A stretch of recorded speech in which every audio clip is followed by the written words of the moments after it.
Here we are. Here we are. I'll probably wait to get into the dong stuff.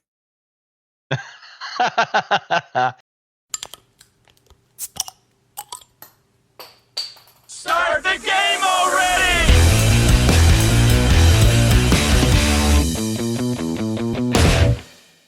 You don't want to introduce it as we are now a Baldur's Gate Penises podcast? I mean, I don't want to take that off the table, I think. I mean, I'm not sure I want to lay it on the table either. Might have no choice.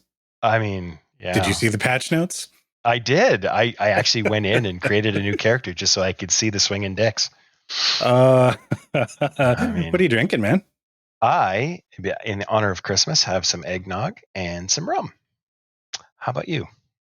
I am not a nog-sucking cheermonger. I am just drinking Okanagan crisp cider. There you go. I actually went out and bought some. Well, I sent Cindy out to buy some beer. My wife is the greatest.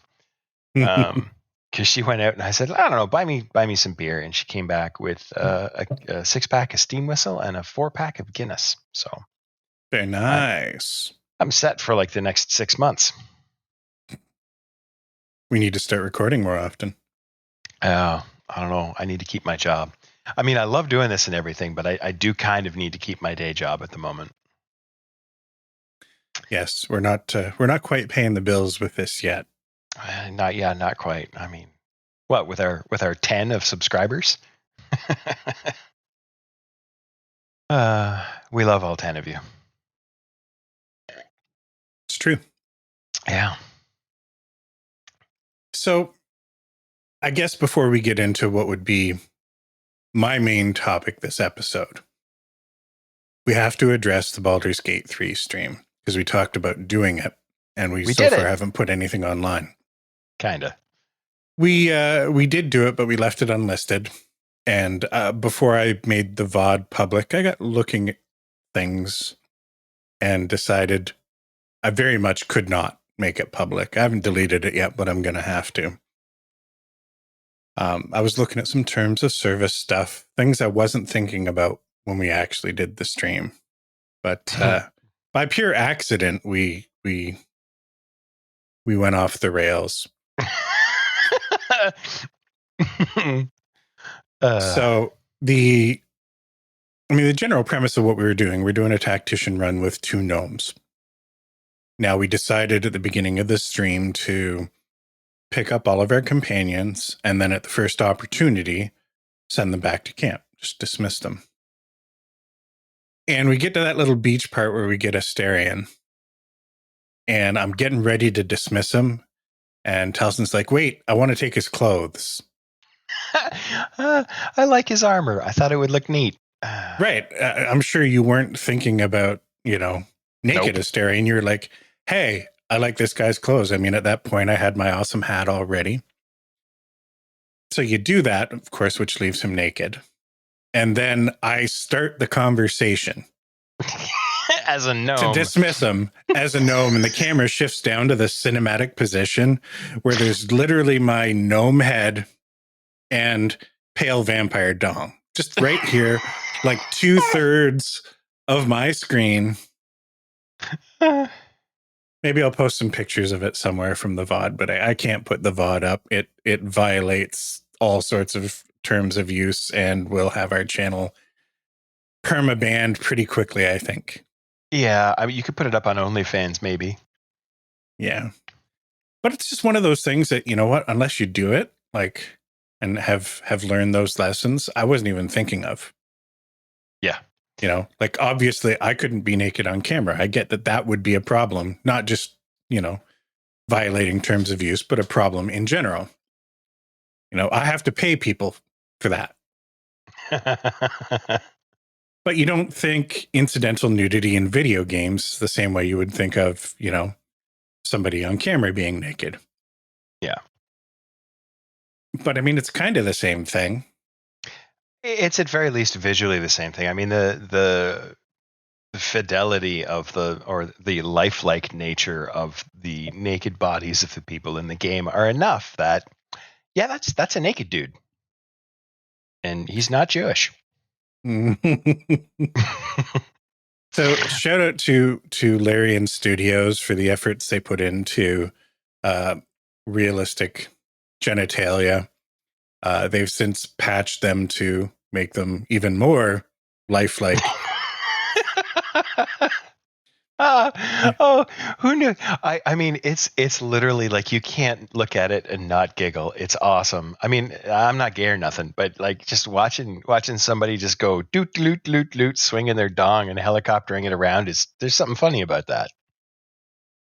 Yep. I mean, it ruined our pilot stream, and that's fine. We probably weren't overly efficient in figuring out what we were going to be doing. We spent the first half hour talking about doing stuff. How do we want to do this? I think we figured it out now, so we'll probably just restart it. Sure. Maybe next weekend. I don't know. It's the ramp up to the holidays, so everybody's pretty busy. Mm-hmm. We'll figure out the best time to fit it in. But otherwise, I really kind of enjoyed it. I think we'll have some technical kinks to work out just doing your screen cap. Yeah. Yeah, my internet coming up to this time of year is not good. And it should get better because I have like better line of sight to the little dishy thing that's on a tower over there. But I've been having issues. So We'll figure it it's out. momentary. It's momentary, right? It's like a second and a half of your internet drops to dial-up speeds, and then it's back to normal. It doesn't affect downloads. It just affects this. It reminds me of that old oatmeal comic, the difference between slow internet and no internet. Oh, yeah. No internet. You just go, I don't have I'll internet. go out and make a sandwich and read a book or something. Slow internet it's torture. Brings the demons out. Yeah. And the funny thing is that 10 years ago, like the internet that I have now, we would be ecstatic with. But now, especially compared to what you've got sort of down in the 401 corridor, it's crap. Right? I mean, it's good. It's just at the bottom of the barrel. Do you remember when we would have LAN parties at places like Brent's where like dial-up was the only option? Oh yeah. It's like I don't even want internet. Just turn the internet off. Like just unplug it. Yeah. Yeah, because it is the difference between no internet and slow internet. Slow internet sucks. No internet is just inconvenient. So. The good old days. Yeah. I've often thought that I could make that sacrifice, getting into the housing market here in the next year or so, with the market the way it is. Like one of the decisions that we have to make is how rural are we willing to go? And I look at things like availability of wireless internet, like cell-based stuff, even Starlink. And I have to weigh that in the decision, right? You do. Like how much internet am I willing to sacrifice to save, say, $100,000 on the cost of a house that fits our needs?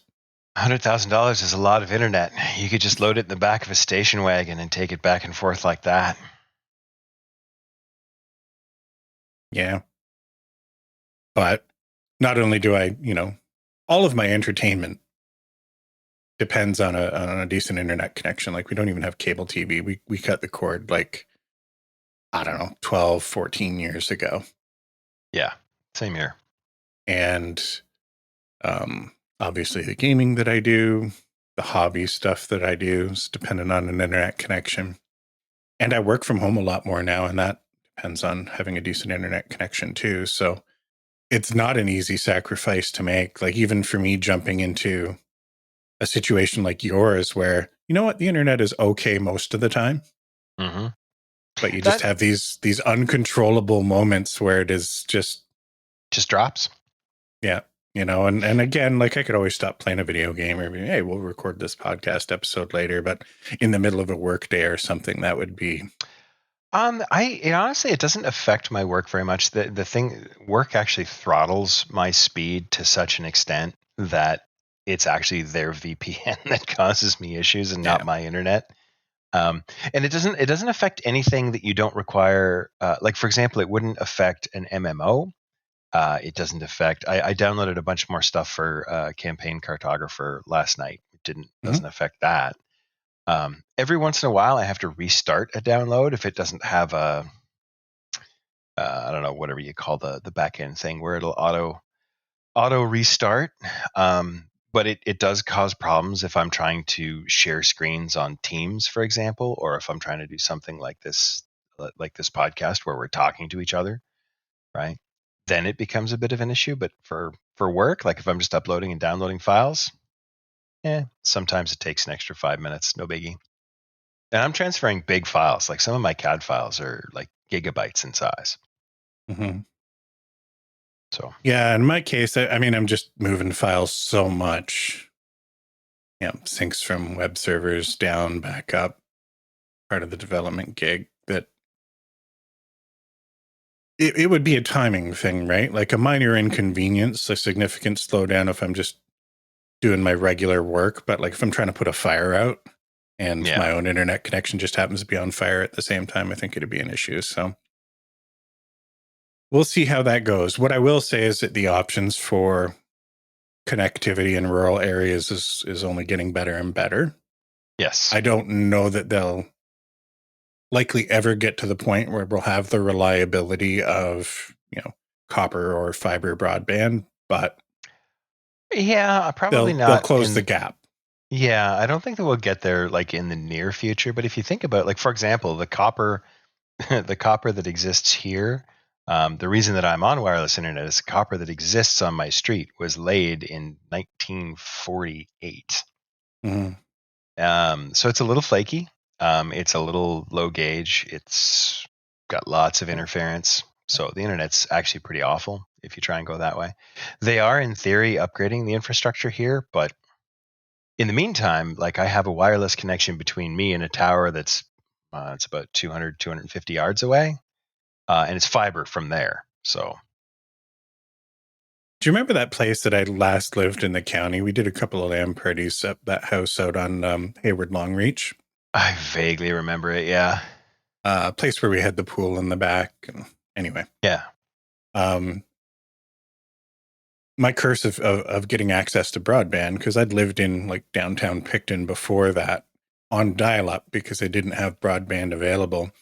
One of the first D-slams was installed in like literally my back parking lot a month after I left to come into Belleville. Moved into Belleville, got on like what was 2 megabit, 1.5 megabit cable at the time. Moved back into the county and had to make that jump back to dial-up. And we were living in this place. We were only there for a year and a half, maybe 2 years. And some of the first wireless internet, Kingston Online Services, KOS, was doing some of the first wireless internet in the area. And a tower went up like a quarter mile from my house, maybe a little more than a quarter mile. And I didn't have line of sight. It was on top of a hill, Mount Carmel. I was literally at the bottom of the road, just at where it cuts down, back down towards the water. No line of sight. I did the math, and I would have had to have put up like a 120-foot tower to get line of sight. Like, and then you got to put a light on top to keep the airplanes from crashing into it. Yeah. As it was, we ended up moving back into the city and tried to get hosed by Bell. Yeah. This would have been 2005, 2006, I guess. Moved back into where we are now. And we'd been doing Bell Internet before anyway. And tried to get DSL where I was. And at the time where Cogeco was offering, I think 10 megabit everywhere by then. Bell offered me 128 kilobit. Just due to congestion here. Right, DSL, lots of people in a lot of buildings. 128 kilobit. Made the switch pretty quickly. Yeah. Yeah, and now you're on some kind of fiber giga node Chad. Yeah, internet. No fiber yet. Just gigabit over copper. It's good enough. I have reliability issues sometimes that are annoying. Watching video streams that are like live. Because I've cut the cord, like it doesn't bother things that can buffer like Netflix or something like that. But watching live streams, particularly shoddy ones for watching a hockey game, for instance. The stream always cutting out. Doesn't help that our duopoly of Bell Media and Rogers up here means that neither one of them have to innovate. So the quality of the product, technically, like the live streaming shit, is just garbage to begin with. Yeah, and was it Rogers or Bell that just is eating up all of the resellers as well now? And our watchdog that's supposed to be in charge of, hey, don't do that, went, oh no, this seems like a great idea, because we put, like we know that if we give somebody a monopoly, what happens is they just provide great service. Yeah, that doesn't. It sucks. And like even with the resellers, like the only competition they really offered was price, because they're literally resellers. Yeah, They're the same equipment. It's all provisioned over Bell or Rogers, or in some cases like Cogeco, where we are. yeah. Their networks. So, it's who you got to call for support, how long you have to wait for support afterwards, and maybe you save $10 a month. Yep. Well, I mean, saving that $10 a month for a long time was a big deal, and for a lot of people, it still is, and it kind of needs to be. And basically, what Bell and Rogers said was, like, line has to go up. The line's not going up anymore, so we can't offer the resellers, deals anymore. So they got to go. Speaking of $10 a month, Uh-oh. I think that moves us into what I wanted to be the main topic, and this topic may fall flat. So if it goes nowhere, you'll have to forgive me, because I'm not sure there's enough meat on the bone. I've alluded to this before. The general topic is side hustles. Ian, you'll dig this topic because you're the king of side hustles. One of my resolutions going into the new year is I want to put some work into and focus on figuring out some supplemental income. Like, it doesn't need to be a lot. I'm not looking for a second job. I'm not looking to double the amount of work that I'm doing, but just a steady stream, a reliable trickle of extra income, for an equivalent amount of work. Kind of what I want to focus on doing. Now, it's not something I've really spoken to you about, aside from me talking about, hey, I was thinking about doing some paid dungeon mastering, and you just totally being not about it, which was fine. I haven't done it, incidentally. I mean, do it if you want to do it. I'm absolutely not interested. No. And that's totally cool. Like, some perspective. I was on the fence about it, and I knew it was kind of a taboo topic, which is why I brought it up here. And that's not what I'm talking about today. I'm talking about sort of your more traditional side hustles, I guess. And I don't think I've ever really asked the question of you. Do you have any current side hustles? And if so, how are they going?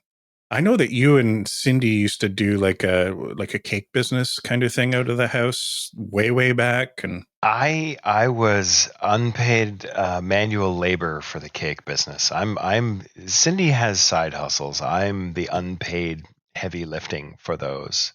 Speaking of, she's actually out of the house today. She's doing a Christmas craft sale thing down at City Hall with the Deep River Pottery Club. So, like, if you're watching this, if you're watching it live, oh yeah, I guess you missed it. Sorry. It's like they're selling some. There's I don't know, like 10 or 12 of them or something. Putting pottery out on a table for sale. They've got some jewelry. They've got some knickknacks and things. There's a bunch of different vendors down there. That's a thing that sort of Cindy's always been into. I don't have any side hustles. I'm not really interested in any. I already don't have enough time for the hobbies that I want to do. One of the reasons that I'm not really worried about a side hustle is that the job I've got right now, literally, if I called my boss up and said, hey, I'd like to put in an extra 12 hours this week, he'd be like, all right, cool. We've got work to do. So, that's a much more efficient sort of money-making thing for me, would be to just work more at my current job. mm-hmm. But even then, most of the time by the end of the week, I get to the end of the week and I'm like, yeah, I got to prep for D&D. I got to prep for the other D&D. I got to finish a Baldur's Gate run. number 3,785. I'm almost finished with the Underdark. I've actually, this is funny. I've actually spent 3 days running around in the Grim Forge before you get to the forge part, just figuring out, like, am I going to actually go and find all of the secret shit again, or am I just going to go right to the forge and say, you make a couple of pieces of armor and move on? I don't know. I multi-classed Astarion 1 level of Bard just so I could hear him do Vicious Mockery. And then realized that I fed Gale all of the Bard items that I'd found up to this point. So. Okay. So you haven't always had jobs like you have now. I mean, you've been there for quite a while. Have you done shit on the side in the past? Like, I don't think you did back in our call center days, at least not when we were working together. I did a little. I didn't have anything. I had a couple of people that I did sort of tech support on the side for. Oh no, conflict of interest with Stream. Come at me, bro. I'll sue you for all of the things that you did to me while I was working there. I don't even think that company exists anymore, so I don't think it's a problem. But I did some tech support for people, and charged them a ludicrous amount of money for it. And they kept calling me back. So it was a very tiny amount of income, though. Like, it was typically like $50 every 2 or 3 months kind of deal. Yeah. But no, I've never done a serious side hustle. I just don't have the energy. No. And that's, one of the questions I had is, what sort of challenges do you face actually doing it? Time. I think of, speaking to the stream days, the shit that Brian was doing. Oh, and I don't know if it was like something that he lucked into, because it was for waste management, wasn't it? I think that's his full-time job now. Driving around, just checking on things. Like, I don't know how many hours he actually put in a week, but he got paid quite a lot of money to do it. An absolute ton. Yeah. Ian's that way. Sometimes I talk about him and there's sort of a overtones of jealousy, and it's legit, but like, he's the best guy in the world. So the opportunities that have landed in his lap are, you look at them and you're like, dude, you've won the lottery several times, but it couldn't happen to a better guy. Like, if somebody had to do it, it had to be you. Well, part of the thing is too, like, he's very gregarious, right? Where he's just out talking to a lot of people. He has absolutely no, I don't even know what the word I'm looking for, but like, he has no reluctance to just walk up to somebody and say, hey, I don't know you, let's be friends. Right? He strikes me as that kind of guy. And while we do similar things for a living, like, the reason why he's able to go independent and do as well as he has is, like, where my stance is people, you. Yeah. Right? Like, he's very much the face in his own operation. He has to be if he's independent. But that has led to so many interesting opportunities for him that, like, I'm talking thousands of dollars a month, like, in just sort of recurring income that, like, he has to work for, but the amount of work is reasonably minimal. Now, there's responsibilities attached to it where, like, if things went sideways, it could turn into a lot of work. So, I don't want to, I make fun of him for selling snake oil, and that's not what he's actually doing. That's just me kind of poking at him. Mm-hmm. But, things like the world has literally bent itself and broken itself in half so Ian could succeed. Have I ever told you the story about, his Shopify app? No. Okay. I'm going to get some of the numbers wrong here. And I'm going to insert myself into this just because it is part of the story. I take no credit, credit for it.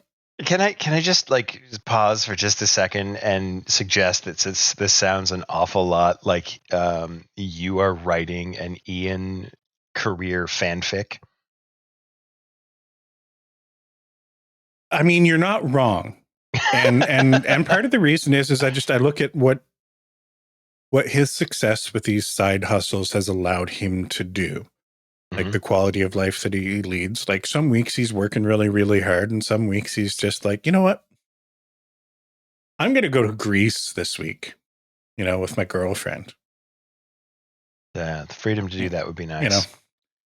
For a person who's living in California, paying California prices, and he admittedly, like, his personal life did kind of Explode. take some unpredicted paths that involved an unexpected divorce, but again, like, landed right in like the perfect situation. So when I say he's won the lottery, he hasn't actually won the lottery, but he's won the lottery. So the Shopify app started as he's doing work on starting to branch out on his own, right? He was working for the same employer I'm with. He left to go to another gig because it sounded like a really big opportunity, and it exploded. Like, just, they let him go. I don't want to say it was or wasn't a good fit. I think there was some bullshit going on, and he was kind of the victim of it, which forced him to be like, well, I can't go back to my old job. I didn't really burn bridges, but it's just not available to me. Mm-hmm. I'm going to have to do my own thing, which he'd done in the past, and he had some relationships that he could lean on to help funnel some work to him. And one of these jobs was a Shopify build, not a big thing, but we're talking 2017, maybe early 2018. He was doing this build, and one of the things that his client needed to do was restrict sales to certain zip codes or postal codes. And the platform didn't have at the time a good way of doing that, which was like no-brainer functionality for an e-commerce system. Like, it's shocking that it didn't have the functionality. So somebody paid him to build it. And he said, well, you know what? If I build it for this person, let me do the extra step and turn this into an app that I can actually sell in their app ecosystem. Mm-hmm. So he did that. And where I insert myself into this story the first time is he was mulling over the problem of this, like, filtering things by postal codes. And I think we had a conversation for 15 minutes one day where I just sort of spitballing with him, came up with, well, here's what you need to do, 15 lines of code. And then he took that, tweaked it, and then like built the whole sort of shit around it that you need to have a Shopify app. So I take no credit for the product, but it literally sprang up from a conversation we had. Put it live, immediately started getting trickles of new users. It turned into I'm going to make up some numbers here that are going to be wrong, but they're going to sort of communicate where he was at with this. Right order of magnitude. Yeah, he probably had maybe 50, 60 active users or something like that. A point where it was in the low hundreds of dollars a month that he was getting in recurring income. When I say low hundreds, probably less than a couple $100 a month. And it required some hours. Yeah, some hours with support, but it was growing steadily. And, the time you had to put into it versus what he was getting out of it, like the trade-off was amazing. And then we went to breakfast one morning and he was like, I got an offer to sell this. And I'm on the fence, but I'm kind of thinking I should. This would have been maybe early 2019, late 2018. And I said, well, it's still growing. There's no signs yet that Shopify is going to bake this functionality into their platform. Hold on to it. I mean, for the little bit of support time that you're having to put into it, you'll have an opportunity to sell it again if growth stops. For what this guy's offering, I think this guy was offering him like $6,000 or something like that. Oh, yeah, not even remotely worth it. I mean, if you didn't want to, less than 2 years worth of income to hang on to it, though. Right. The risk was, though, that like Shopify could build this functionality into their platform and just make you completely obsolete. Yep. So it was a grenade that's going to go off at some point. And he was like, well, fine. He decided to hold on to it.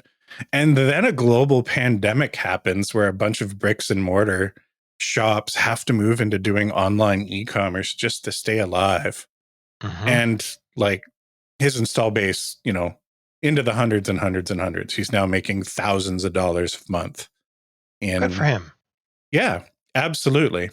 And all through that time, now when I say thousands, it was probably like $1,500 a month US. Like, it wasn't huge money, but that's nice play money. That is nice play money. As the pandemic sort of went through its thing, he then got another offer to buy it, and he decided to pull the trigger on it. And I think the final sale value was something like 85,000 US or something like that. Enough that it was worth it, because we were already starting to feel like, oh shit, Shopify might make this obsolete any day now. Yep. You know, just for, I mean, hey, millions of people had to die in the world and get sick, and, you know, economies had to collapse and whatever, but like, it worked out well for him.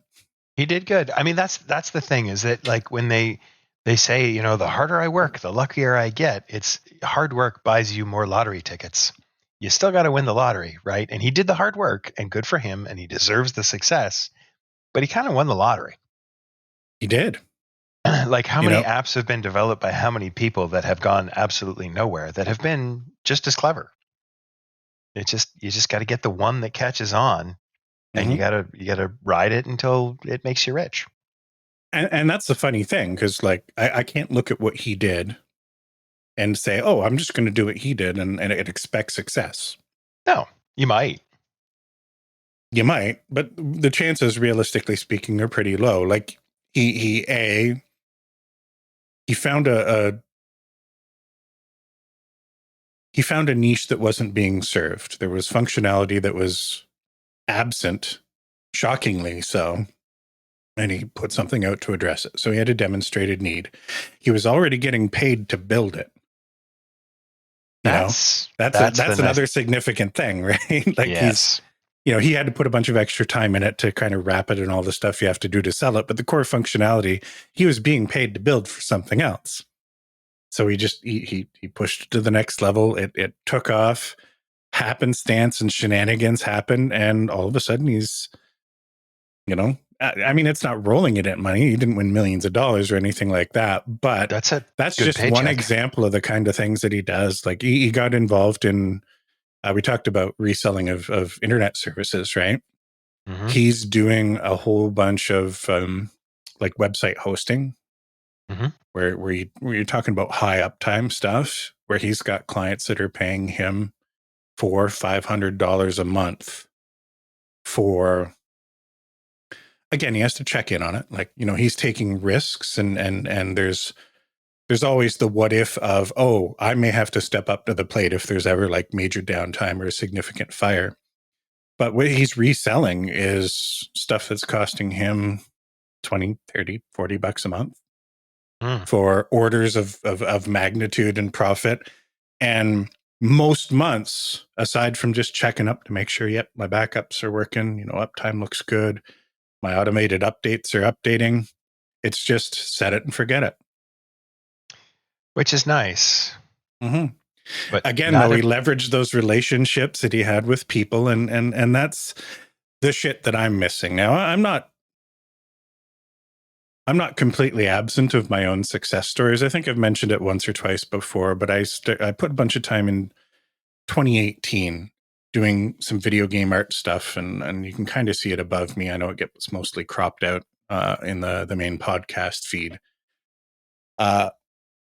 All print on demand kind of things. And like, when I say I've had minor success, it's, I've sold like raw sales, so not gross like profit or anything, but I think I crossed about the 10,000 US mark since 2018. A little trickle, get some in around the holidays, and this is the perfect side hustle for me.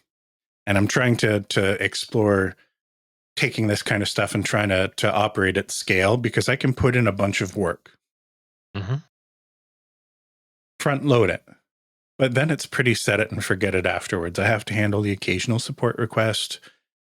Somebody's shipping doesn't happen. I got to deal with that. But the amount of hours I put in now that it's up and running, relative to what I get out of it, it's perfect, but it is at a very, very small scale.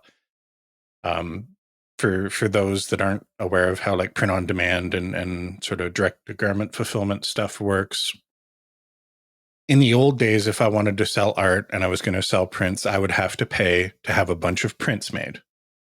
And then I would have to warehouse those prints or store them myself. And then I would have to deal with the cost of shipping them, fulfilling them, all from my operation or whatever.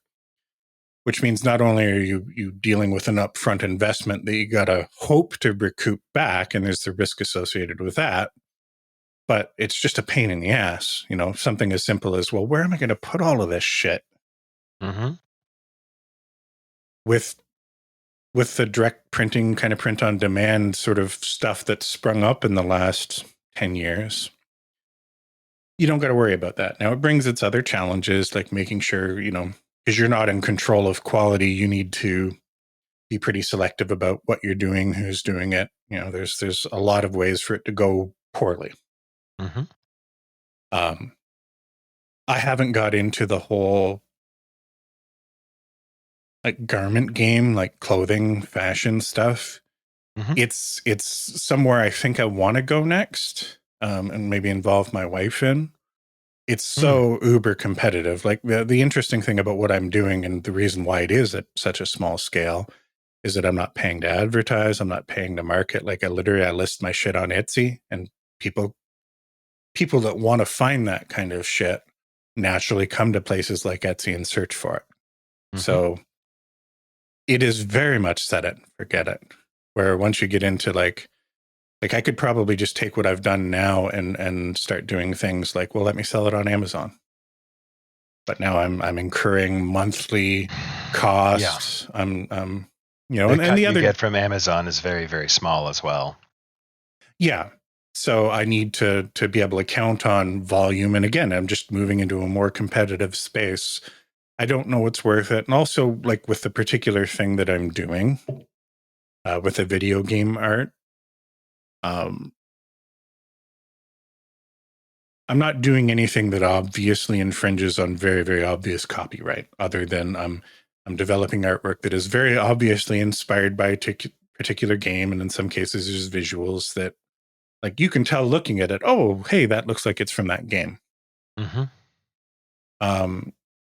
I've had a few instances where the stuff that I've done has just kind of fallen into blanket sort of copyright claim stuff that happens on Etsy once in a while, where like it's less that they've looked at the art and said that's bad. It's more that I had a particular tag or even just inspired by The Witcher or something like that in the description.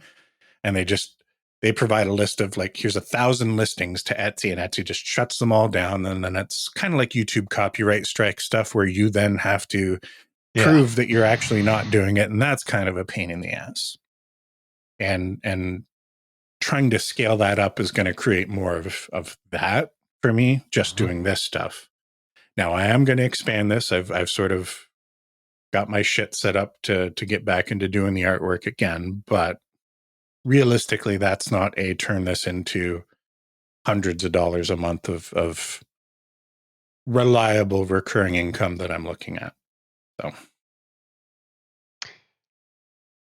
what, it's hard because you haven't done any of this and you don't have much desire. Have you ever had any real ideas of things that you hadn't actually explored or like pulled the trigger on? Yeah, I mean, I've invented, the killer app a bunch of times, and then looked at, okay,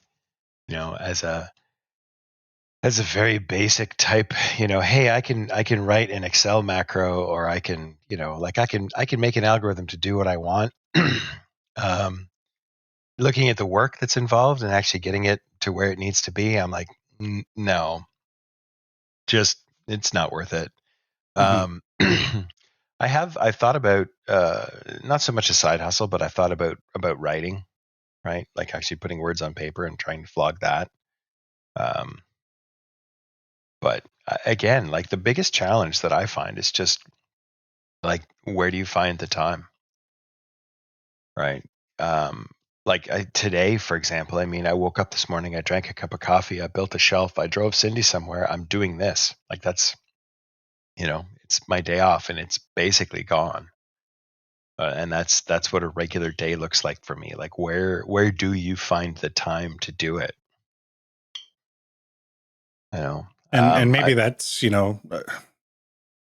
I guess when it's the kind of thing that you have to put a lot of work into steadily, you just don't. Like there's a trade-off. You have hobbies or you don't. yeah.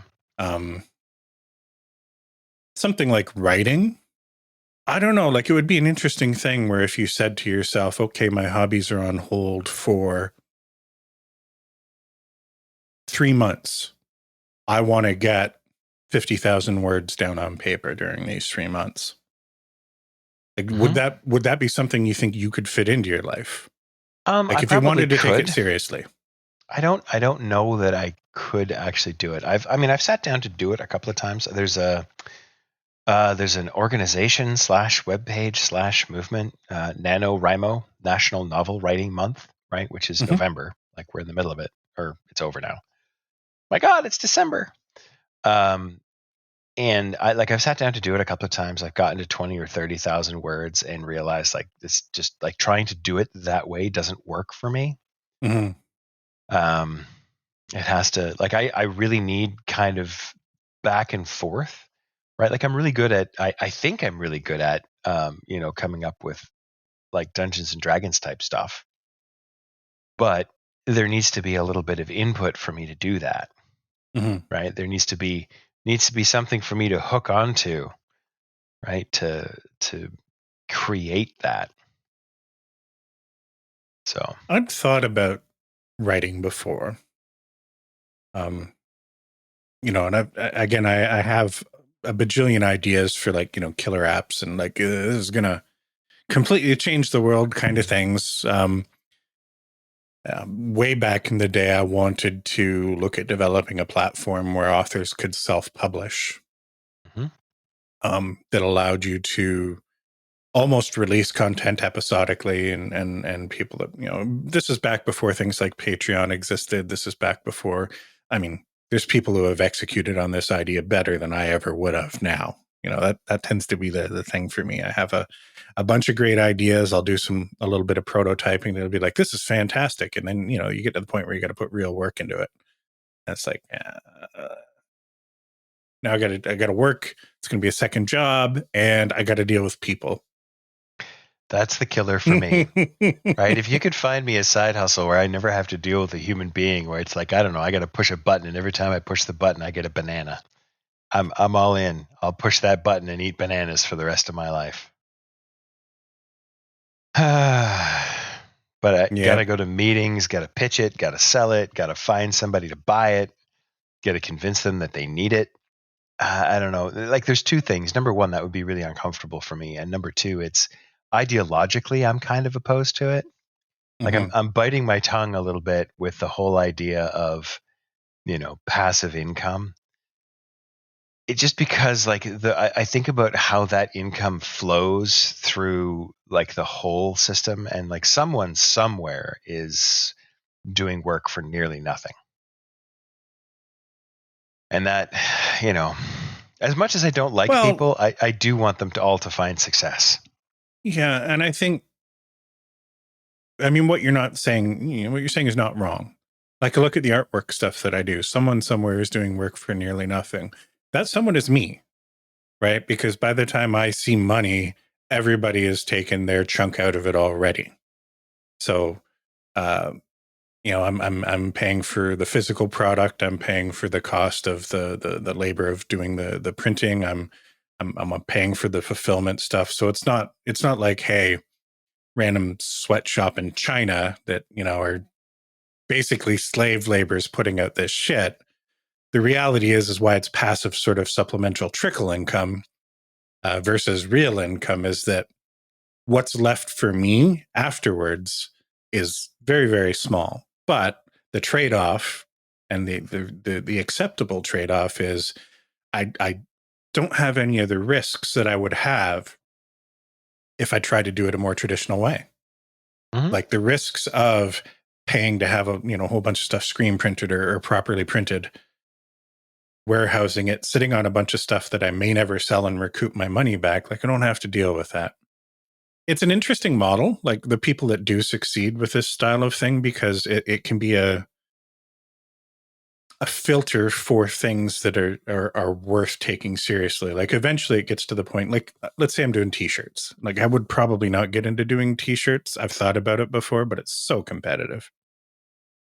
And, I'm not that kind of artist where I think I would produce something that would be super clever that people would be interested in. But at some point you hit a point where, like, if you're going to have enough sales of this, it's cheaper to print on mass, stock them, screen print them, fulfill them yourselves, or do the paid fulfillment portion of it, or whatever, Amazon warehousing, things like that, rather than doing the on demand, because all of a sudden the number of people taking a cutout, immediately at the time of sale goes down.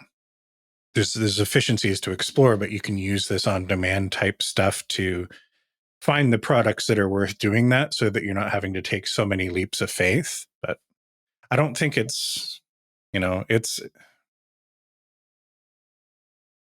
not disagreeing with what you said. I want to reword it, and that the way you said it implies an exploitative component of it that isn't always the case. And in some cases there is, right? Like, and that's the thing, is especially when you look at, I mean, if I were to sum up in one sentence exactly what the biggest problem that I see in the world is that there's too many middlemen, right? There's somebody makes a thing, somebody, buys it for nothing, sells it for a little more. Someone buys it for that, sells it for a little more and a little more and a little more and a little more. And there's all this giant chain in the middle that doesn't actually do anything other than say, I know it needs to go somewhere, right? Where that really should be. Anyway, my point is that it's entirely possible that it isn't exploitative somewhere. But there's a good chance that, like, whoever's making the t-shirts is working in a sweatshop in China. Whoever's printing the t-shirts could be working, and you just don't know, right? And that's true. And like, the clothing industry, fashion industry is a perfect example of, there's very likely some exploitation happening. And I've flirted with the idea of getting into that, but I haven't yet. I know that, I mean, the stuff that I'm having, yes, somebody has to manufacture the canvas stuff. Yeah. And, I've done a pretty good job of vetting, okay, that stuff's actually domestic. It's easier for that stuff to be domestic in a lot of cases, because it's materials that are difficult to ship across borders, which is something that I found actually particularly interesting. A couple of years back, I had a whole bunch of orders that I had to cancel and refund people that bought them from Australia. And I didn't realize at the time, oh, wow, like literally anything with wood in it, you can't move into Australia. Nope. And I get it. Like, when you think about it, like, yeah, the cane toads, the camels, the pigs. Oh yeah, it's crazy.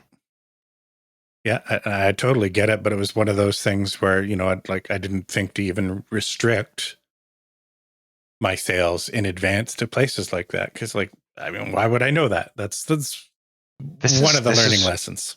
Yeah, and this is one of those things too that, like, also shocks people about why are things so expensive, right? And it's because somebody somewhere has to figure all of that out, and that takes time, right? Like, I run into that in my job all the time, where someone will say, "Well, that's simple. It's like an hour worth of effort."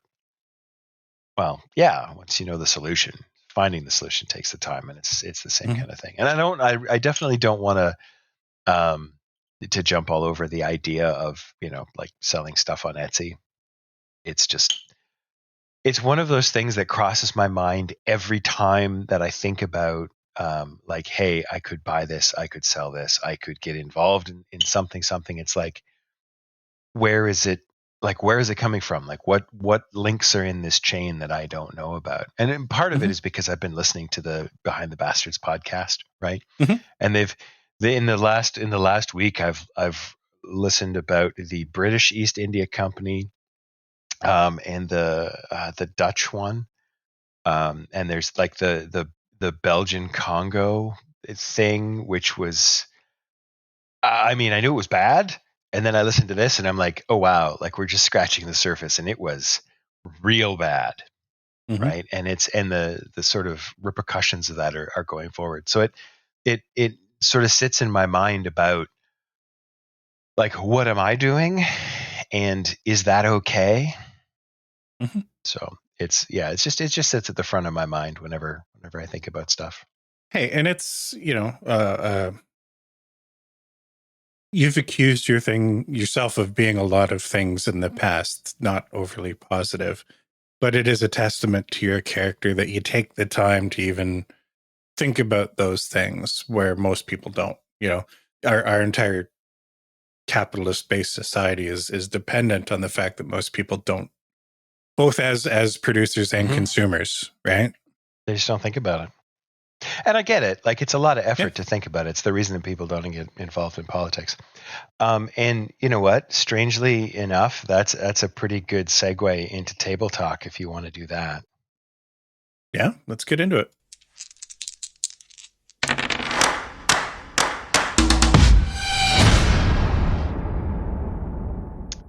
So, table talk, where we talk about things table.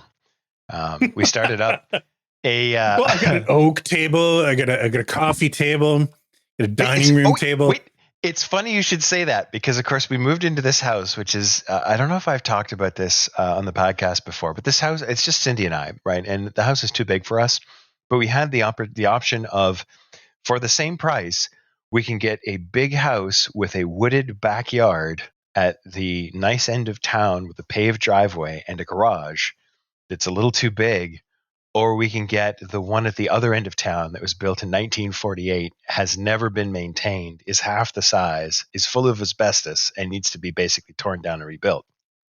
So, but the house being big, we have we literally have a room upstairs that we don't know, like, what do we do with it? I don't know. Like we'll put some furniture in there, cover it in plastic, and we'll never go in there. So tables, right? Like we have our dining room table that we had in the apartment, and the apartment was like 800 square feet, and the house that we lived in before that was 600 square feet. So it's a tiny little table. Like, you can't fit 4 people around it if you want to also have plates. It's a card table almost. That's our dining room table, which now sits in the middle of what's supposed to kind of be a living room. Right. But I had also bought these IKEA tables for desks at the previous house that sat in the basement. So one of those is now sort of in the kitchen as our, regular everyday eating table. I have 2 more of those tables, and I also have 2 IKEA tables that are stacked against the wall in my office that I don't really know what to do with. So I do, in fact, have 6 or 7 tables in my house, most of which are in some state of disassembly. You still have some of the old flimsy land party tables, don't you? I don't. We actually threw those out before we moved. We did have them at the apartment. We threw them out as we were packing up to move here. And that was, oh my God, when was the last time we used those? 20 years ago? Nearly? Yeah, probably 2005-ish, maybe. I mean, and we paid like $9 for them or something stupid.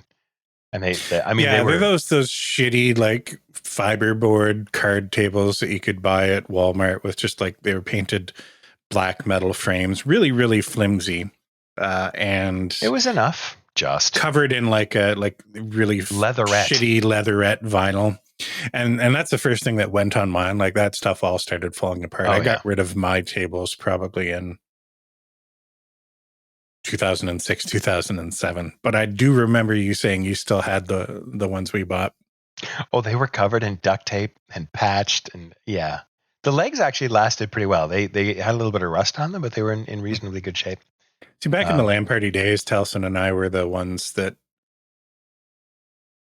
tried to facilitate it for everybody else. Like, we didn't just buy a table for ourselves. I think we bought 4 tables each, didn't we? 4 or 5, yeah. Yeah. So that we had them so that we could comfortably get 8 people plus in at one of these land parties. But we bought those tables before we bought those big ass Trinitron monitors. Yeah, Those the 21 100 inch pound Dell 100. Yeah. 100-pound monitors. Oh my god. Do you remember the sound those tables used to make when you just set them on it? Oh, Start bowing like this in the middle. Not the oh metal yeah, frames, just the the fiberboard board. and vinyl. You had to put the foot of the monitor right in the corner of the table, or it was going through. Yeah, those were the days. Anyway, so Dungeons and Dragons. We had our first actual session this past week, and we're having another one tomorrow. And the reason that the previous discussion was a little bit of a segue into this is that I made the gigantic conceptual leap that my world doesn't really use money. There's a kind of a concept of money, but it's a little bit more like It was kind of funny because you said they don't use money, and then immediately afterwards you're like, but they have this system with something called stones, and each of these stones has a value that's appropriate to, you know, a day's work or something like that. And it's like, oh, so they got money. money. Yeah. They're So not, instead of being like 2-dimensional round coin shapes, they're 3-dimensional. Well, here's the thing, right? To go into a little bit more detail about that, because I was backpedaling, because it is really, really hard to wrap your mind around. Because one of the things, like the original Dungeons and Dragons that Gary Gygax and Dave Arneson came up with, like you got experience points for finding money.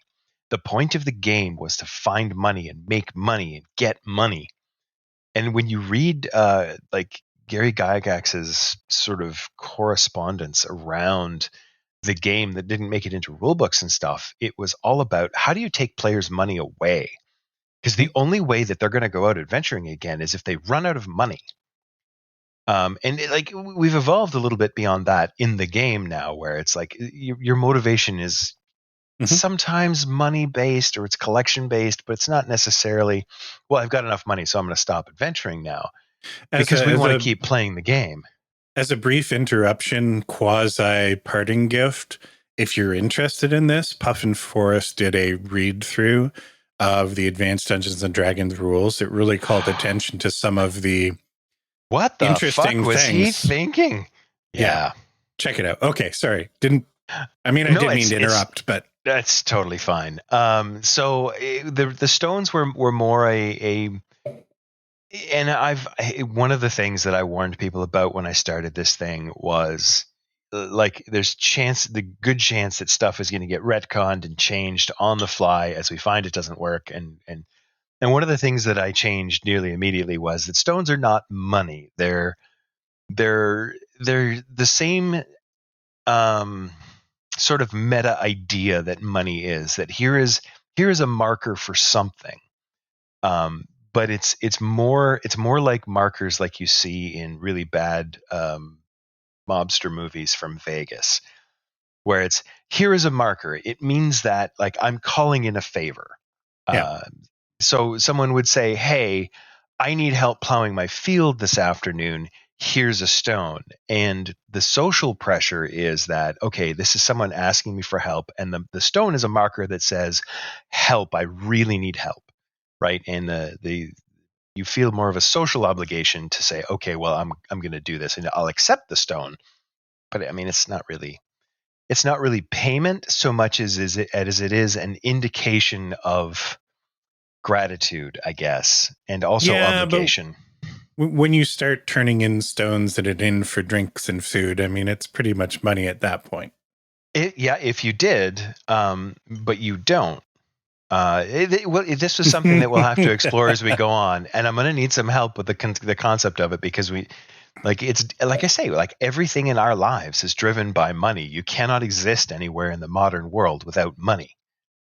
Like you walk outside your front door and somebody's asking to be paid, and I kind of want to create a fantasy setting where that isn't the case. That isn't Star Trek. Speaking of, have you seen New Horizons? New Horizons. Is it New Horizons? I don't know. There's a Strange new Star New Trek. Worlds? Yeah, that's the one. Yes.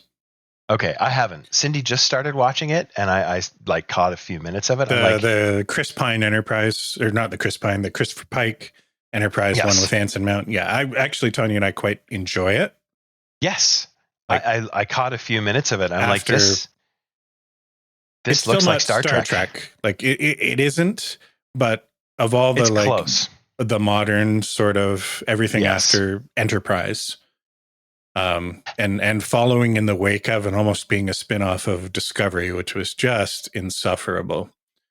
It is a ray of sunshine, even if it isn't It's Star Trek. It but is modern Star Trek. Like they're obviously, it's inspired by, for sure. It's closer to the Orville, which is, if you get past the sort of Seth MacFarlane comedy that's on top of it, is probably the best Star Trek we've had in a long time. Yeah. Orville would probably be the best Star Trek we've had in a long time if you just take Seth MacFarlane out of it. I like Seth MacFarlane, but you can't take him out of it because he isn't just the guy that, like, that whole thing is his vision. Like the whole I know paying homage, like it comes across almost as parody. Like even the way like they take plot ideas out of good Star Trek episodes and recycle them, but it isn't parody, it's an homage. And sometimes they do it even better than the original. He's not trying to come up with a lot of original ideas. Why would you? There aren't any. You know, the slap in the Family Guy-ish comedy on top of it. I mean, that got dulled down by season 2. You would have to, because it's not family. Anyway. Yeah. So back to the table talk thing. I think it went reasonably well. I sort of assigned everybody a rough archetype of a personality, which I lifted wholesale from Firefly. Did you realize you were doing it right away? Okay. Almost immediately. Yeah. Like I wrote down, I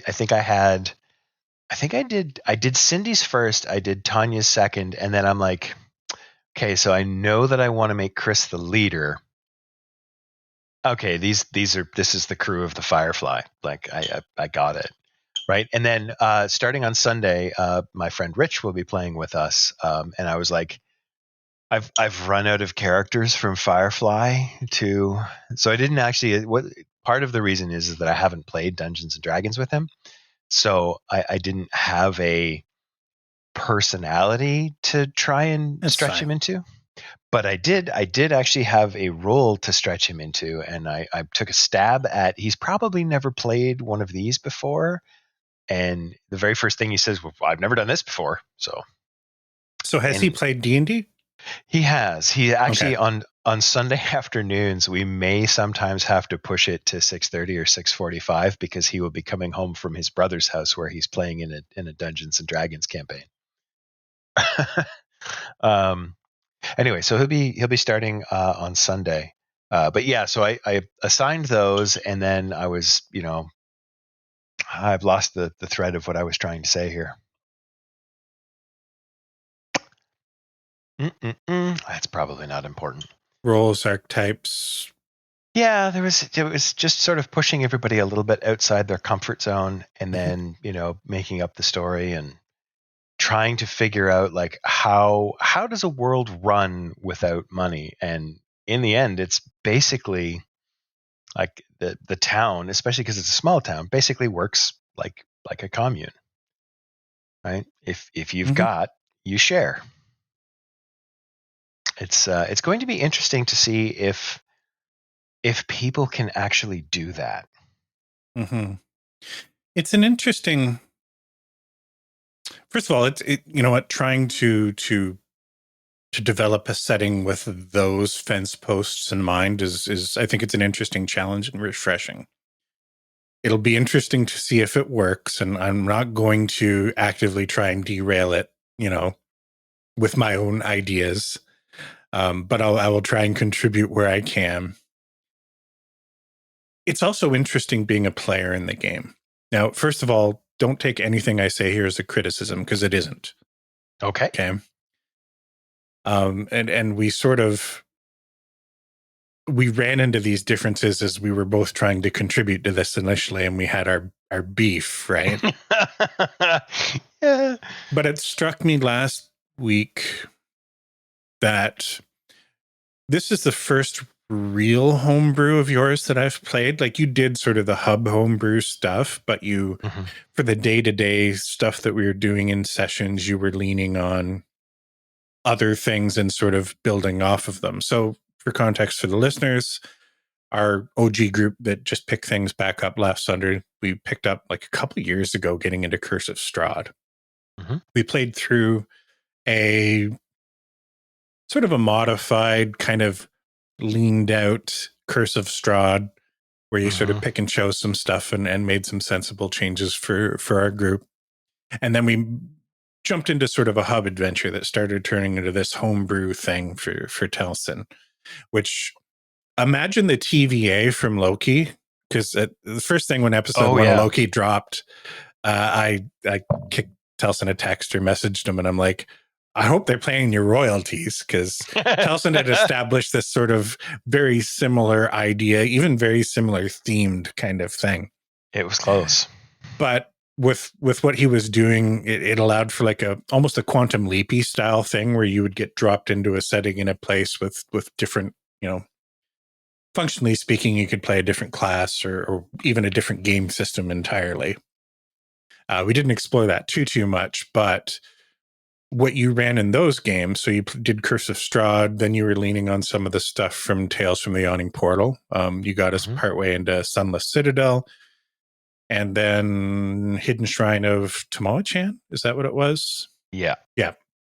The sort of Mesoamerican sort of themed kind of thing. I think this is the first real, like, homebrew, everything, including the maps, aside from some of the one-shotty stuff that we did, like that one session you did where I was like, Ellie the goat. And the heist. Oh my God, that was terrible. Yeah. It was a lot of fun, but it was awful. Yeah. And then the stuff we started doing where we were, being attacked by dragons in the middle of Deep River. Oh, yeah. This is the real life thing. Yeah. Yeah. So I noticed last session, and again, not a criticism, just this is different than the stuff I've experienced before, is that the way you're doing it was very much like how you were looking to build the world. Where before, when you were basing it on existing module material, there was structure and everything kind of fit together thematically. Where I think the best analogy that I could draw would be, you went to a yard sale or a thrift store and bought a whole bunch of other people's, like, dungeon tiles or stuff like that. So you got a box of random stuff that doesn't necessarily fit together. And you're like, ooh, that's interesting. Let me put that one on the table. Yep. Ooh, that one's interesting. Let me put that one on the table. So there isn't that connective tissue. So this goes right back to the beginning of our beef where you're like, dude, I want some random seeds and random ideas, and I'm trying to connect everything. You're very much connected. Yeah. Yeah. Because and not only from like a world birding, holy shit. The world burned. Yes. Not world building sort of preparation for a session perspective, but actually running the session. It was interesting to just, you go into this burial mound and all of a sudden this is here. Yeah. And all of a sudden this comes out of it. And I don't want to say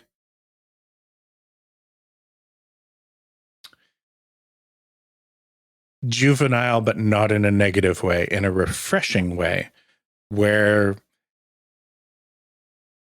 imagine being a dungeon master at the age of 14, running your first sort of D&D sessions, and you're not worried about making sense of everything. You just want to throw cool shit out, make cool shit happen. Yep. It'll be interesting because that's very much so far. I'm only one session in, but very much so far what it seems like you're trying to do just as a player in it. I'm interested to see how sustainable that is and how players, not just myself, can suspend enough disbelief to continue to interact with the world as if it's a world, even though it doesn't, the puzzle pieces intentionally don't always fit. Yeah, well, the central conceit of the world is that it's basically several overlapping worlds. Yeah. right? Like it's imagine that you took all of those one shots and went funk, they all exist on the same small planetoid, right? You end up with like jaguars fighting polar bears. And it doesn't make any sense, right? Like there's no rhyme or reason for it. It's almost like the connective tissue is going to be, rather than building it up by like 3D printing it, this layer and then this layer and then this layer, it's like here's a jumble of shit. It's literally like a tangled ball of yarn. Let me explain to you why it's a sweater. Mm-hmm. Right? And that's kind of the it's kind of the thing that I'm going for, right? I want to build it out of pieces as the pieces sort of show up, which is how my brain works.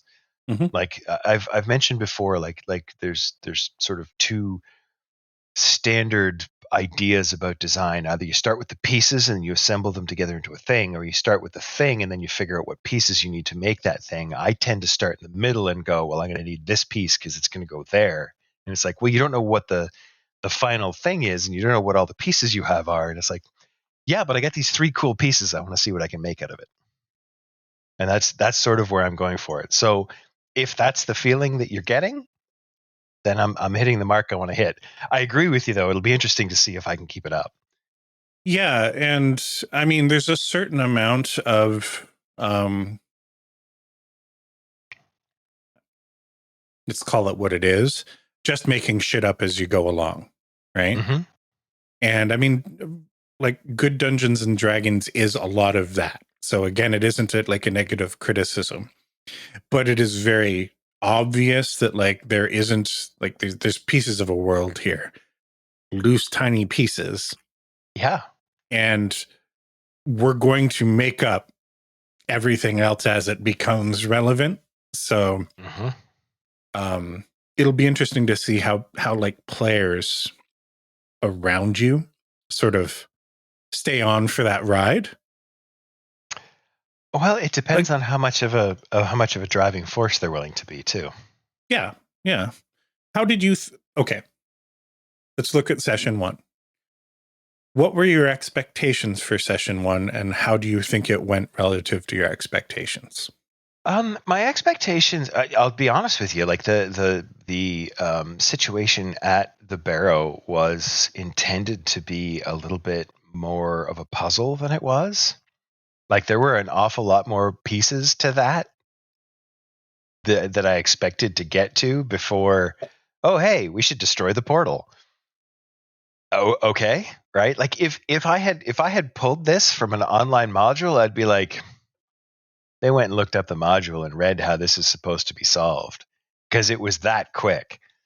And in reality, it's just because like all of you are really good at figuring out how my brain works. And I mean, it wasn't intended to be a difficult puzzle. No, it was a session 1. It was a Yeah, tutorial mission, for yeah, it lack of was a better like term.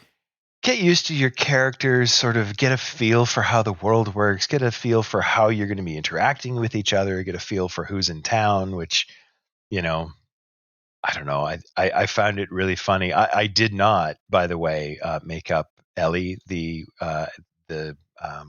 Ellie the wise woman, I think is what I called her. I did not make up that name after Tanya chose Elle as her name. It was just, that was kind of like amusing. Is this going to be confusing? Yeah, probably, but that's okay. We'll roll with it. It's opportunities for confusion, which are always good for role playing. My expectations, honestly, were just that there would be a lot of questions and a lot of like, why am I here and doing this? I have to say that my expectations were that Chris would step into his role and be pretty good at it, and he exceeded all of them. But in a fun way. Yes, very. So going back to characters, and if anybody's listening here, this is not a criticism of the characters and what you did. It was all great. I found it funny how you were trying to thrust people into not uncomfortable, but just different positions and roles and archetypes. And they did that, but also found a way to drag it back to, I'm still playing the character I always play. Yeah.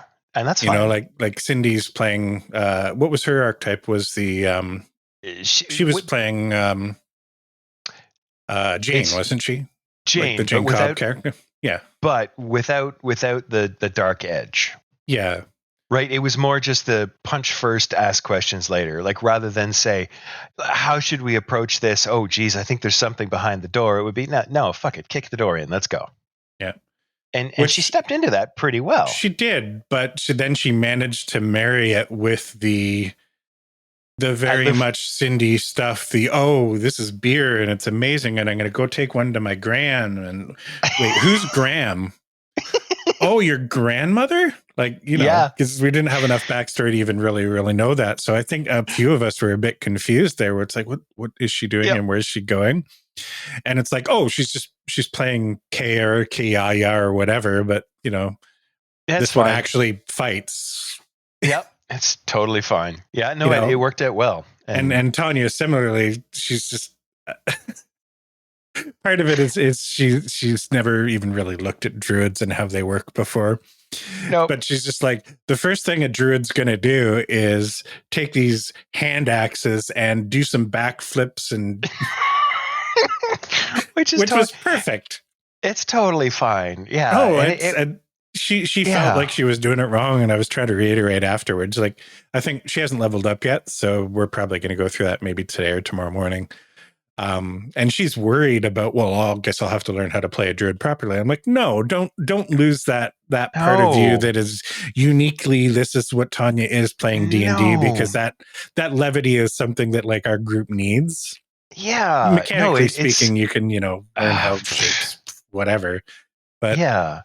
Like, mark off the spells that you cast them at the wrong time. That's fine. Don't cast spells at all. Like, go poke people with a stick. It's fine. Mm-hmm. Right. It was really just to give and I mean, you grow into it, right? Like you go, I don't know how druids work. I'm going to spend 15 minutes looking at my character. Oh, I can do that. Okay. Well, that's going to be what I do this session. And that's fine. And that's one of the reasons I wanted to start at level 1 as well. I liked what Chris did. I'm still giggling about it because, I mean, you thrust him into a leadership role, but he's actively paying it like the bad poser leader, where it's just like, I'm in charge, we're doing this now. And at the first sign that we're done, it's hanging a mission accomplished sign, It's none of this. And it's an interesting contrast because, like, as a whole group, all of us as players, when we were doing Curse of Strahd, we got to the point where we were so paranoid about everything when we didn't need to be, that we were, cautiously moving and looking for traps. And then the one moment we'd be like, oh, hey, you know what? He hasn't sprung something on us in 3 sessions. And we're just like, fuck it, YOLO. That's when we would, run into shit. So to have Chris doing this, I'm the leader, follow me. Like it's almost a Leroy Jenkins kind of thing. Yep. Without being obviously that. Yeah. And it'll be interesting to see how like he's going to deal with that as he ultimately, probably by the middle of session 2 or 3, leads us into some serious trouble we can't handle. Well, that's one of the things too, is that like I'm so there's this weird dichotomy too, because Rich and Chris and I were part of a fellowship in EverQuest that we called, Shenanigans. And every Monday night we would go out and do stuff, and we all worked so well together that we did things that shouldn't really have been possible. Mm-hmm. Right. And it was more or less routine. It's like, here's stuff that's like way over leveled for us. And, okay, we wiped a couple of times, but we got it done in the end, or we found a way around it. So it's going to be interesting to see, because both Rich and Chris are kind of, I don't want to say power gamery type people, but they do think about like, okay, what are the synergies between this? How do I build this in an optimal way, kind of thing, right? Which is a little bit different from the rest of the group. And I have noticed that Chris tends to look at building characters that way, but he doesn't play them that way. No. That's what's so fun about it. Like, I mean, he's playing a character that can, like, how do I want to say this? we can get over his, like, our heads as a group because we followed him into a bad situation, and then his character, mechanically speaking, can pull us out of it, which will just sort of feed into the persona of follow me. Like, I just, that you see it a million times in movies where, like, somebody's listening at a door, they're trying to pick a lock, and then somebody just walks in behind them, kicks the door open, and charges in. Yeah. And that's what I got out of Chris's character like, last session, afraid. Which was Let's great. Go. Yeah. And we're playing younger characters too that don't have a ton of experience, so it's very appropriate. That cocksure kind of, like, I've never been slapped in the face. I've never had my ass handed to me yet. I'm special. Yeah. We got this, guys. Fuck planning. Fuck, Yep. Yeah, it'll be interesting to see what Rich adds to the dynamic, because that's the one thing about adding another person to a group that worries me a little bit. And I'm not worried. I like Rich is a great guy. I think you guys will like him. But there's always just that, okay, well, now the dynamic changes a little bit, and how does that affect everything else? We'll have to see how it goes. Yeah, I'm not too worried about it. I think we'll have a ton of fun. I do have, and this is one of those things, is like session 1, I didn't have a lot of plans, right? I had some vague ideas, but I really, and like we talked about before with me trying to just create it, I have learned that it is not useful for me to create a lot of stuff ahead of time. No. Because you'll all just skip it and none of it's useful. So, like, after the first little bit, it's like, okay, well, here's the next kind of breadcrumbs, and I'll see which ones you follow, and then I'll flesh that out. Yeah, and that'll be, like, we haven't established it yet. Again, it's only one session, but right now there isn't, aside from just general world state stuff that, like, this is the way the world is and everybody just sort of accepts it. There isn't that overarching sort of, like, we've got something in mind that we're working towards yet. Yeah. So, like, it was literally, hey, guy told us to go to this thing, and we went to this thing, solved it very quickly, came back. Now we're just having some drinks, and there's nothing else yet. There's no, well, what are we doing tomorrow? That'll come, But yeah, and that's the thing too. Is like it all sort of builds on itself. Yeah, and we'll see how high we can build the tower of Jenga before it all comes crashing down. There's one thing I wanted to ask you about. You're building a world where the tower come crashing down is thematically appropriate, so we can make that work.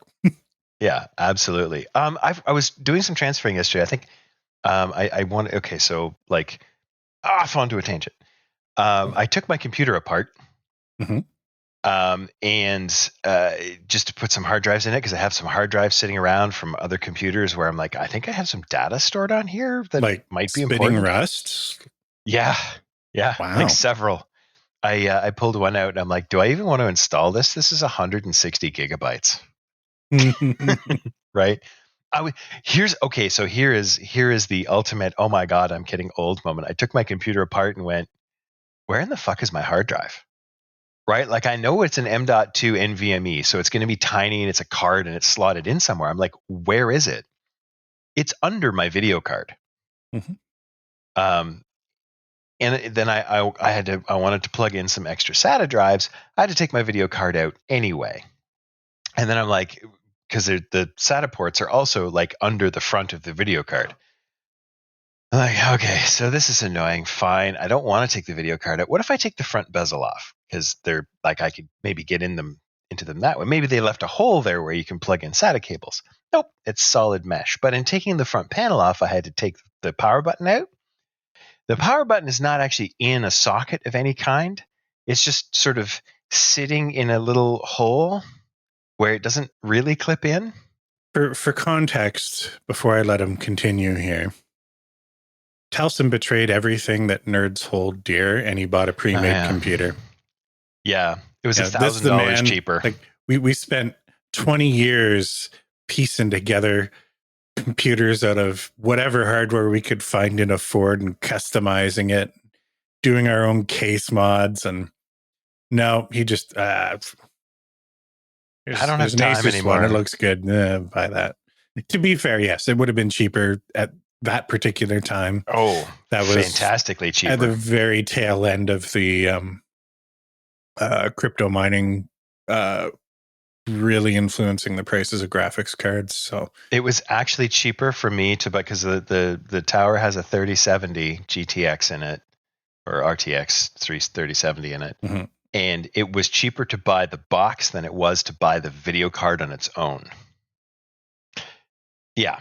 So you are correct. However, I did betray. Now, having said that, as soon as I bought it, I took the RAM out and replaced it. But now you have to deal with all the pre-made bullshit of. It's actually pretty well put together. It was more a question of, because I didn't put it together, I'm like, where in the fuck is anything?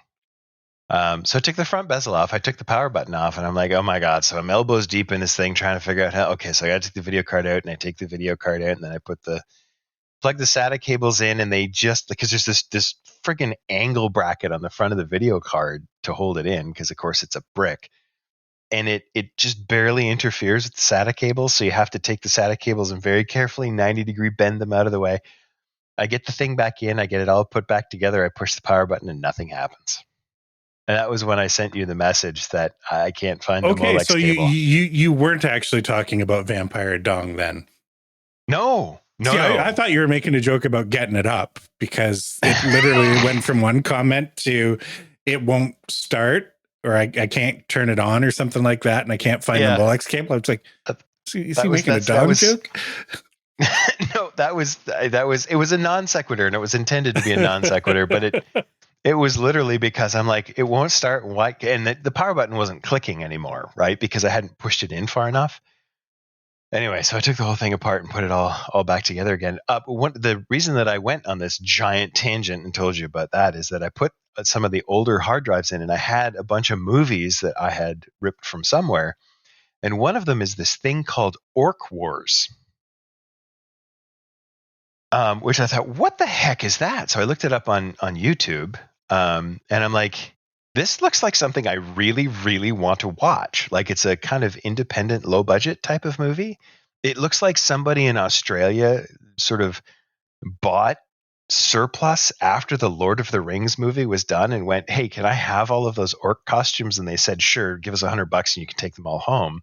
Dressed up a bunch of his friends on the weekend, and then like, I got to fight the orcs that are coming through the tunnel, and I'm going to do it with my Colt 45. And I mean, as ridiculous as that premise sounds, it looks like a lot of fun.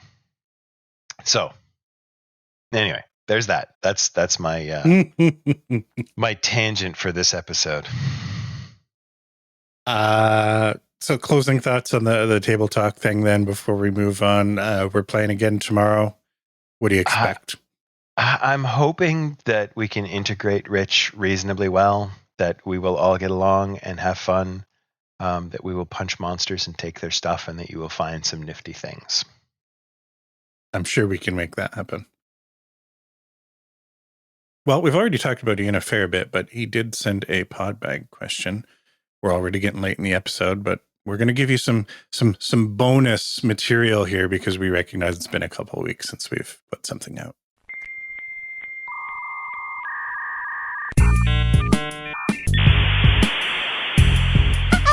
You've got mail. This is actually tangentially related to some earlier conversation. I'm lucky enough to have a Contra video game t-shirt. I get comments on it all the time from all sorts of people. It really brings out old school video game nerds out of the woodwork. Do you have similar piece of nerd fashion that seems to elicit comments from complete strangers? Do you view it as a gift or a curse?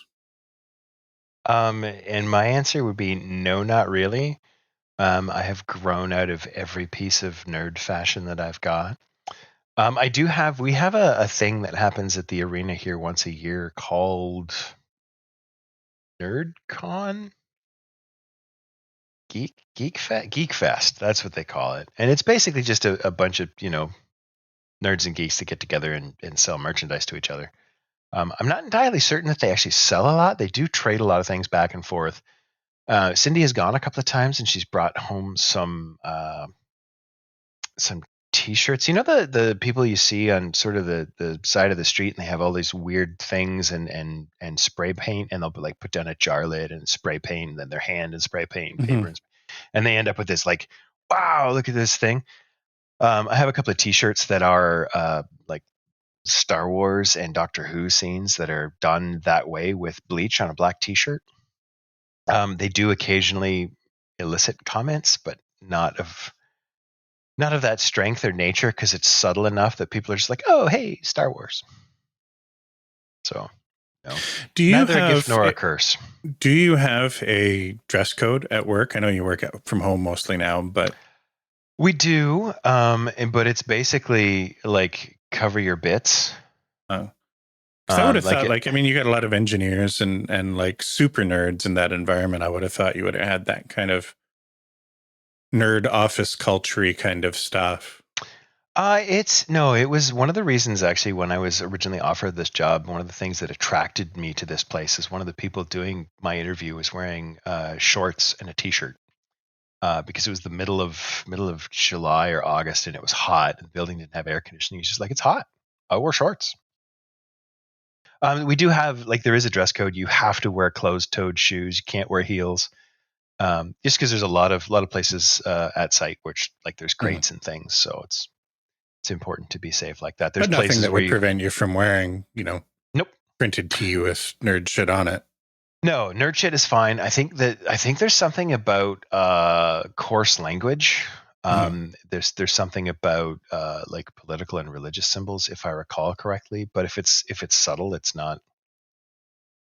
Like you couldn't wear, for example, something that was obviously derogatory towards anybody. Yeah. Not that I would, but it's actually in the rules. I want to get into like nerd fashion a little bit more again. I used to be into it a fair bit. When I say nerd fashion, I mean just t-shirts with nerdy shit on it. That was like 75 pounds ago. So there's a couple factors that really lead up to me not. One, I mean, I'm the kind of guy that just doesn't buy a lot of clothes. Like I can have, 3 pairs of shorts and 4 t-shirts, and like I'm good, right? Like until like my nipples hanging out of one or something, like I don't need to replace it. 2, a lot of the places that like I would have got stuff before, or Tanya would have bought me gifts before, like Think Geek and Jinx, like those, they no longer exist. They've gone under. So finding that shit, like, I mean, you can go on Etsy and you can certainly find shit on Amazon and stuff like that. But like there was these pop culture kind of like, these were the places you used to go for that kind of shit. And they kind of went up. The It Store. Remember the It Store? Yeah. I mean, they still have something like that now. But not that that's related, but the It Store went out of fashion too for the similar reasons, where this is popular for a bit and then it's not. Yep. This goes back actually even to the side hustle discussion, is that as much as the shit that we're into has become more mainstream, it's still incredibly niche. The nerd culture that we're into, Dungeons and Dragons stuff, as much as it's way more mainstream than it used to be, it's still such a small percentage of a small percentage of a small percentage of pop culture. So places like Think Geek and Jinx that sort of like they limited their audience to only these people. It was hard for them to stay alive. I do have a couple shirts I remember fondly though. Tanya got me, you've probably seen some of them back in like the WoW heyday era, a whole bunch of World of Warcraft stuff, like the home is where your hearthstone is. And back when we were working in stream, I used to have a shirt that was "There's no place like 127.0.0.1." I don't know if you remember that one. I do remember that would always elicit some comments, because you could tell like people look at it and then you'd get the one person like out of 100 that would actually get it. And you didn't even have a conversation with that person. Like there was just a sort of unspoken. Yep. Gotcha. It's like the man nod. Yeah. This guy knows. Well, let's wrap things up as we always do with some parting gifts. And I show you how deep the rabbit hole goes. Anybody want a peanut? This one's specifically for you, Telson, because I think you'd like it. It's a YouTube channel called Low Spec Gamer, and don't let the channel name fool you because there's nothing to do with that anymore. It's this guy. I'm not even sure. He's English as a second language. Like the accent is quite thick, but in a charming way. Has been doing some deep dives on like video game history, but not just, the broad history of, here's how this happened, or, reading from Wikipedia like some of us do. Like he finds the interesting stories and the interesting things tied to specific events and does a deep dive on that. And he actually like has some artwork commissioned to kind of almost like caricature artwork to present this stuff on screen. Really, really interesting. You can tell he's a fan of things like Nintendo and a lot of the early sort of Japanese video game culture stuff, because he's done a lot of stuff on that. But he's touched on the American stuff too. A lot of stuff related to development of devices that just like almost happened by accident. Check him out. Low Spec Gamer. It's a YouTube channel. Very, very good. All right. I will have a look.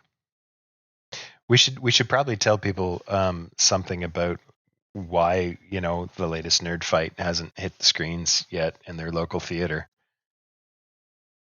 And we can definitely share the blame, because I literally recorded a single test track just to see if the pickup on my guitar worked. Oh, yeah. As far as I got. Let's just say that we were a little bit ambitious with our idea. Similar to trying to find time for doing side gig shit, trying to find time for something that we're both still think is a great idea and passionate about and have the mental energy for, but maybe not the physical energy. It's taken a little bit. I haven't committed to a final song yet. I haven't started recording anything, but I'm moving the needle at least. And I think you're ready to record, right? Like you pretty much done. Yeah, I'm basically doing rehearsals pretty much daily as I get I'm bored of whatever I'm doing. I'm gonna just sit down and play for rehearsals daily. I'm totally fucked. we should just cancel this. I kind of went. Listen, I've also Battle of the Birds is off. We're done. I'm pretty sure you're gonna lose anyway, because I've literally already been reaching out to family and friends and saying, "Hey, I'm gonna be putting this song on YouTube. Can I count on your vote?" So in that vein, because I don't want to rush it and I don't want to put pressure on us, because this is definitely not our day job. I have an idea for the next one. Do you want to hear it so you can start mulling over it now? Yes, why not? Okay, so I had this idea as I was walking in the woods. Actually, it was before the snow fell, so probably early November. I found a stick, and I thought, this is a really great stick. It's nice to hang on to. It's the right size. It's reasonably straight. It's nice to walk along with. And then I thought, you know what? It would be really neat if I took this and sort of cut it to length and, did a little bit of carving and maybe wrapped some wire around it, attached a stone to it or something, like turn it into a staff. So my idea for a challenge is that we each have to find, not buy, a stick and turn it into a walking stick or a staff. Now the sort of limitations here would be you're not allowed to use power tools for anything other than cutting it to length. You cannot buy the stick. You must find it. And other than that, really, it's do your thing. Do whatever you want with hand tools or nothing. Maybe it's just a really great stick. And then we just present it in front of the camera and describe it and what we've done with it. And, he who has the best stick wins. Especially seeing as we can't post our first video on demand because of sticks. Here's some sticks that we can substitute for that. Do you? I think it's a fun idea. I mean, it's not one that I can really contribute anything specific to like change the idea and shape it, mold it. I'm fine with just making a cool stick. Made me think of those bad lip reading music video songs that they do. The most popular one I think is the Seagulls one with Yoda. I don't know if you've ever heard that one, but there's another one with Yoda where it's just my stick, my stick is better than bacon. Just made me think of that.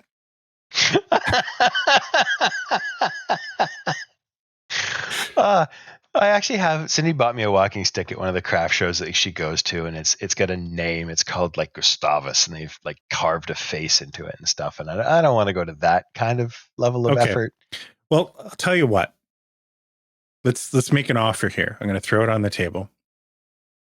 Cool stick. I'm cool with your limitations. You got to find some way to make it nerdy. Okay. You know. And my other offer is, why don't we bump this up? This is something that we can probably fit in over the Christmas holidays. That's what I'm thinking. Yeah. And then we'll make the Bard thing still happen, but like no pressure to get it done before the end of the year. Yeah. Okay. I think that's fair. Cool stick, make it nerdy. Cool nerd stick. Yeah. Bonus points if you mention it in your Bard song. Ooh, see, I haven't finished writing it, so I've got all sorts of opportunity. Yeah, I think you're ahead of me on that one. I'm going to play my stick in the Bard song.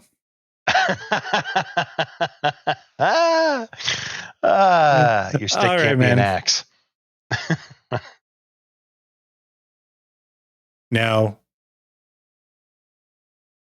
define axe. Let me get out my dictionary. No, we don't have time for this. It's been great talking to you. We'll have to do it again soon. Yeah.